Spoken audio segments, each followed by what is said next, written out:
Morning সবাইকে, আমি নিরুপমা চলে এসেছি আপনাদের সামনে। তো এবার 2024 সালের ফেভারিট ফল মোটামুটি আমার সবগুলোই পছন্দ। হ্যাঁ, ম্যাঙ্গো, তরমুজ, লিচু এগুলো বেশি পছন্দ, তরমুজ এটা। তো আজকে আমি ফার্স্ট এই লিচু। কার কার পছন্দের খাবার একটু কমেন্ট করে জানাবেন। এই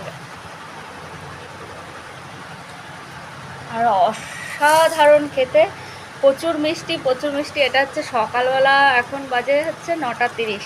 তো হাজব্যান্ড গিয়েছিলো বাজারে, তো নিয়ে আসলো। ছেলেও ভালো খায় আর আমিও খুব ভালো খাই। আর যারা যারা আমার ভিডিও দেখেন, সাপোর্ট করেন, তাদেরকে অসংখ্য ধন্যবাদ। আমার ছেলে এখনই খাচ্ছে, ওই যে প্যান্ট করে খেয়েই যাচ্ছে। ও কী করবে, চুষে ফেলে দিত একটু টক হলে, কিন্তু মিষ্টি আছে বলে পুরোটাই খেয়ে নিচ্ছে। তো গুড মর্নিং, সুপ্রভাত সবাইকে আমার ভিডিওতে সাপোর্ট করার জন্য। আর যারা যারা সাপোর্ট করেননি তারাও সাপোর্ট করে দেন, প্লিজ প্লিজ রিকোয়েস্ট আপনাদেরকে।